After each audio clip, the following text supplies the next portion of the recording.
dito sa harap ng Korte Suprema, yung inaasahan po natin na magre-resolve at magbibigay ng huling kasagutan sa mga kaso na hindi mabibigyan ng solusyon at hindi mabibigyan ng kasagutan.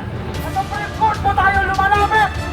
Kaya ngayon, nandito tayo muli upang hilingin sa kataas-taas ng hukuman ng Republika ng Pilipinas, itong Supreme Court, na maglabas na ng TRO sa illegal making impeachment na ginagawa mo kay Vice President Sara.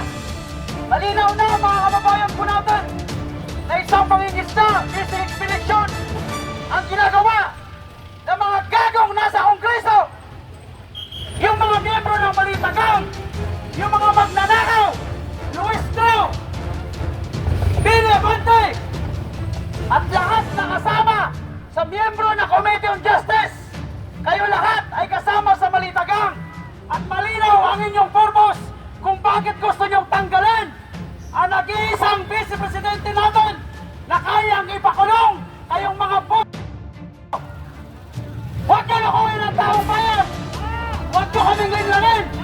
Dahil alam ng taong bayan kung sino ang tunay na magnanakaw! Nasa mukha ng mga kongresista na nakaupo sa Committee on Justice ang pagiging magnanakaw! Nasa mukha nyo ang pagiging miyembro ng mga asong ng bangag na administrasyon ni Bongbong Marcos! Kawawa yung mga kapulisan po natin. Binabantayan tayo. Natatakot sila baka daw sugurin natin ang Supreme Court. Sa mga kapulisan natin, Sir Ma'am, huwag kayo matakot. Hindi kami komunista.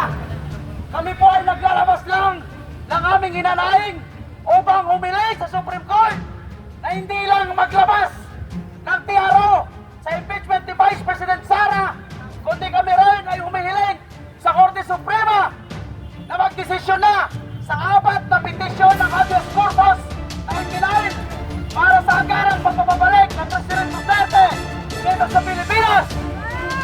Alam na sa bayan ng Pilipino, alam ng karamihang Pilipino na iligal ang ginawa ni Bongbong Bangag sa ating dating presidente.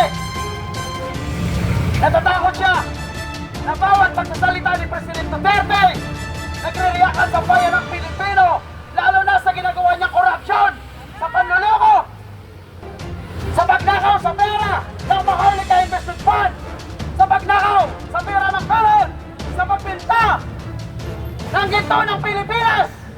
At ang Pilipinas ay mukhang ibibenta na ni Bongbong Bangag sa Amerika. Ginagamit nila sa kanilang propaganda ang pagiging pro-China daw ng mga Duterte. Pero sila ang buibenta sa Pilipinas at hindi China yung magsasakop sa ating tututusin, kundi ang Amerika dahil tayo ay napapalimutan na ng Inkasay. Ginagamit nila ang pagiging anti-China propaganda para nilangin ang sambayan ng Pilipino, lalo na sa matinding korupsyon na ginagawa ng gobyerno ni Marcos Jr. Sabi nga natin, walang sikreto na habang buhay ay kayang itago. Naglabas na ang ente ng Marin. Nagsalita si Saldico, lahat ay nag-collaboration.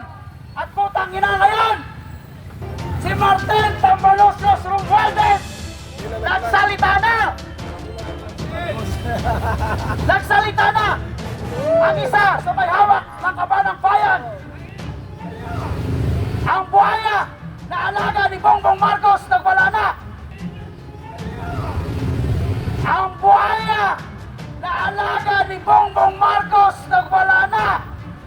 At sinasabi niya na hindi lang siya ang nag-aproba ng budget. Ang sinasabi niya ay si Saldico at si Jesse Escudero lang ang nag-approve. Utang Saldico at si Jesse Escudero lang ang nag-approve. Utang hindi mo malililangan sa bayan ng Pilipino. Kung ituro mo man si Saldico at si Jesse Escudero, hindi mo pwede iklinisin ang pangalan ni Bongbong Marcos na may utak ng korupsyon sa ating bansa. Kaya nandito po tayo. Kaya lalo tayo naghihirap. Kaya hindi matanggal itong value-added tax. Hindi matanggal ni Bongbong Marcos ang excise tax sa produktong langis na lalo nagpapahirap, nagpapataas ng presyo ng produktong langis dahil wala na sila tayo magbayad ng buwis basta't wala lang silang nanakawin. Mga kababayan natin, hindi tayo titigil. Patuloy ang ating panawagan na magkaroon ng hustisya ang sambayan ng Pilipino dahil ang ginawa nilang pagnanakaw sa flood control project, pagbibenta nila ng ginto at paglipat nila ng pondo ng pelat ay nandito ngayon sa likod natin sa pickets na maraming kababayan natin ang pumipila, lumuluhod, nagmamakaawa sa mga butang politiko para magbigay lang ng sulat na sila ay pwedeng magpa-admit dito. Pero kung tutusin, hindi na kailangan. Kung ang pera ng pera, kung ang nilakaw nila ay nilalagang lamang ng matama ng mga nasa ahensya ng gobyerno. Sa impeachment ni Vice President Sara, ginamit nila ang isang kidnapper, isang kriminal. Lahat na nilabas na mga ebidensya ay balbak at walang katotohanan. Ngayon na naman, si Trillanes! Trillanes! Sawa na ang sambayan ng Pilipino, Trillanes, sa paulit-ulit mong ebidensya allegation laban sa pamilya Duterte. At ang mga ng Commission Justice, akala nila maninlang nilang taong bayan sa sinasabing ebidensya na linalabas ni Trillanes. Kung ang sinasabi ni Trillanes na drug lord na nagdideposit sa pera ng mga Duterte, kung ang sinasabi ni Trillanes na drug lord daw, ang pera na pumapasok, galing daw sa drug lord, yung pera na pumapasok sa pamilya Duterte, bakit ang sinasabi ng drug lord ay nagninegosyo pa? Bakit hindi nyo kayang arestuhin o ipakulong? Dahil malinaw na lahat ay dismiss lamang ng isang sundalong kanin na kagaya ni Trillanes na asong na ginagamit ni Bongbong Marcos para muli babagsakin ang ating Vice Presidente dahil isa lang ang mangyayari kapag maupo ang ating Vice Presidente bilang Pangulo ng Pilipinas. Ang mga kulong sila. Kaya ngayon pa lang gumagawa na sila ng paraan. At tayo bilang mga Pilipino, hindi tayo babayag na ang nag-iisang leader ng ating bansa na kayang magpakulong ng mga magnanakaw, na kayang magpakulong sa lahat na nagkulimbat sa pera ng taong bayan ay kanilang i-impeach. At hindi rin tayo babayag na tayo ay tatakotin ng mga po sa Kongreso, Senado at sa Malacanang. Dapat tayo maninindigan.